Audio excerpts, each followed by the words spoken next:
लखीमपुर से दिल्ली के लिए ट्रेनें कब चलेंगी, ये सवाल आपके जहन में पिछले कई सालों से लगातार व्याप्त है। हमारे और आपके हर जहन में ये है। लखीमपुर से दिल्ली जाना है, लखीमपुर से राजधानी लखनऊ का सफर आसान होना है, लखीमपुर से पीलीभीत को जाना है, लखीमपुर से मुंबई जाना है। सवाल आपके अंदर भी है, मेरे अंदर भी है, लेकिन इस सवाल का जवाब जो है वो शायद पूर्वोत्तर रेलवे, वो शायद रेलवे बोर्ड, वो शायद भारतीय रेल अभी तक दे नहीं पाया। और हम पीलीभीत भी बड़ी मशक्कतों के बाद पहुंच चुके हैं। नमस्कार, मैं हूं आपके साथ स्पर्श सिन्हा और आपका स्वागत है ब्लॉगर स्पर्श रेल न्यूज नेटवर्क के एक और नए इस खास रिपोर्ट में।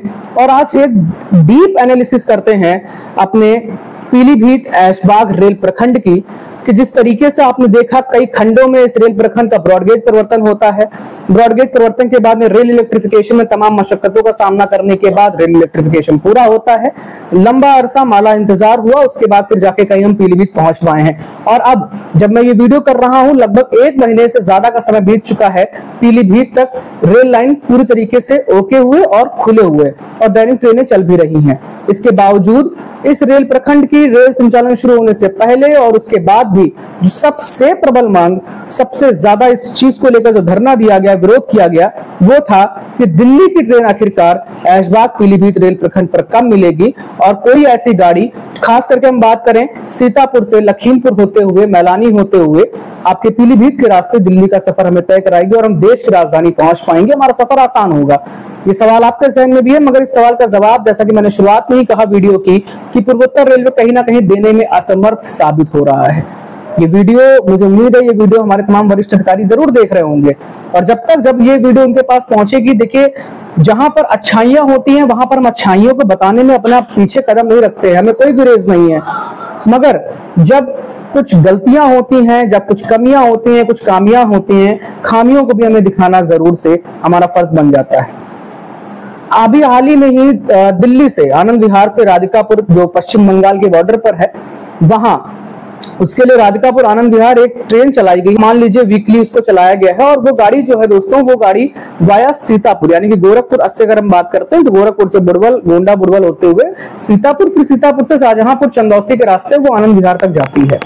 इस ट्रेन के शुरू किए जाने के तुरंत बाद कुछ लोगों ने चुटकियां लेते हुए सार्वजनिक पटल पर यह भी कहा कि अगर ये गाड़ी वाया लखीमपुर और पीलीभीत कर दी जाती तो एक विकल्प के तौर पे हमारे इस रेल प्रखंड को भी दिल्ली की सीधी रेल ट्रेन, भले दैनिक नहीं मगर शुरुआती तौर में आप कहें तो वीकली ट्रेन के तौर पे ज़रूर मिल जाती। ये ऐसा लोगों का मानना रहा। अब इसमें हमने ये माना कि अगर इस गाड़ी को पीलीभीत रेल प्रखंड पर दौड़ाया गया होता तो कहीं ना कहीं एक अच्छी ट्रेन हमें वीकली तौर पे मिल जाती, मगर वो नहीं हो सका। इसके साथ साथ अगर हम बात करें पिछले लगभग 5 साल का रिकॉर्ड आप उठा के देखिए, हमारे पीलीभीत ऐशबाग रेल प्रखंड का सेक्शन खुला देर से, सेक्शन का काम हुआ देर से। रेल लाइन पर अभी भी आप देख रहे हो परिस्थितियां बड़ी बेहतर है। दैनिक ट्रेनें लखनऊ जो जा रही हैं, जो भी लखनऊ ट्रेनें जा रही हैं, वो इतनी विकट स्थिति में जा रही हैं, उसकी भी झलकियां हम आपको लगातार दिखाते ही रहते हैं। इनफैक्ट ऐसा रोज आना होता है, खास करके लखीमपुर, गोला और सीतापुर जैसे जो स्टेशन हैं या मोहबुल्लापुर जैसे जो स्टेशन है लखनऊ में, वहां इतनी ज्यादा बदतर स्थिति है कि यात्रियों को ट्रेन में जगह नहीं मिल रही है, लोग अपनी सीट पर जा नहीं पा रहे, लोगों को ट्रेन को डिबोर्ड करना पड़ रहा है, लोगों को ट्रेन छोड़नी पड़ रही है।